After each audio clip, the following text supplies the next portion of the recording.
We have a very good Miss Maana Patel lighting in the lamp right now. Please give her a round of applause. I've been swimming for the last 12 years, so I've been injured for close to 2 years.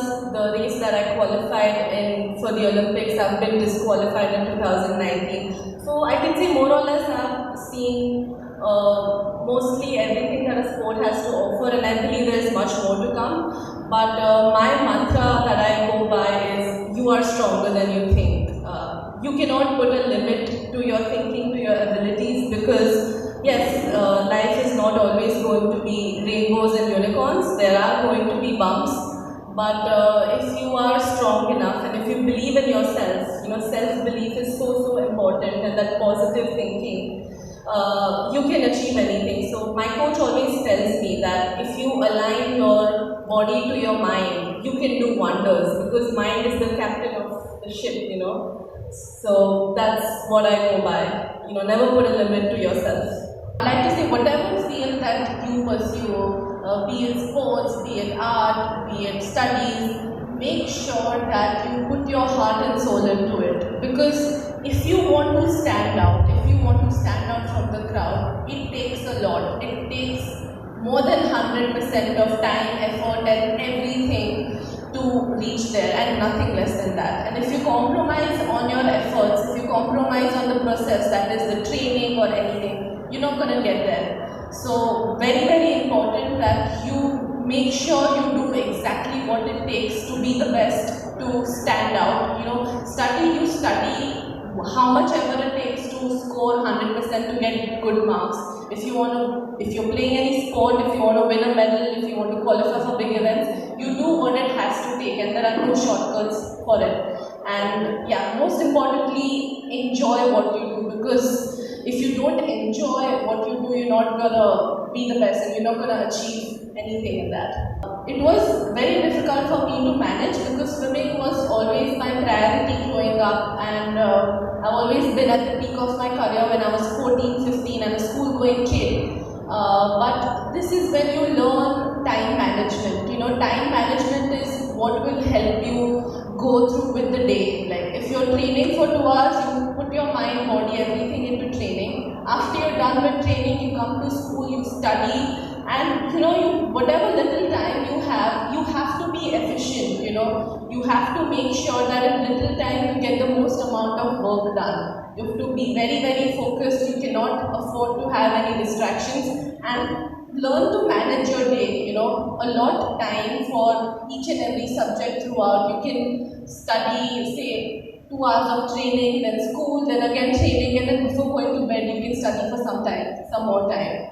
It is going to be difficult, but it's not impossible, because I have done it, and I'm sorry I'm not bragging, but I hope you guys take this, keep this in. It's difficult, but not at all impossible. When I was in 10th CBSE, I scored 90% and 83% for 12th commerce exams, because I love studying. That's weird, but I really love to study. And yes, it's very important that you do not sideline your academics at all. Growing up, obviously, I idolized Michael Phelps, because he's the best ever Olympian, and but otherwise I love reading books, and I've read a lot of biographies and autobiographies. So I draw my inspiration from various influential people, athletes, businessmen. So there is always something or the other to learn from their life experiences, and I always keep it with me, going forward.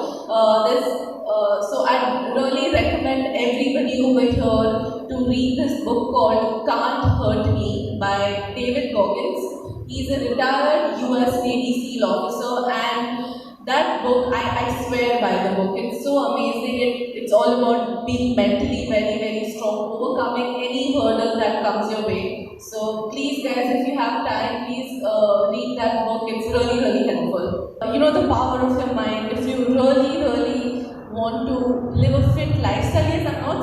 cut off completely from everything because that's not an option anyways.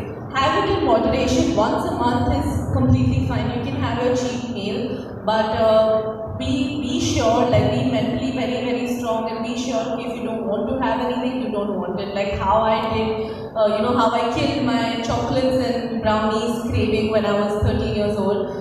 It's not difficult and you can always find a replacement in terms of taste or anything else. And as funny as it may sound, I started swimming because my appetite was very poor. I'd hardly eat anything as a kid, I'd not eat properly. So my mom thought, okay, if she plays in water for some time, she'll come out and eat properly. That's why I started swimming. Otherwise, from a Gujarati background, none of us thought that I'd become an athlete growing up. But eventually then I started liking the sport, I started performing and obviously I had to eat better to perform. So mom's problem was being solved and I was enjoying at the same time.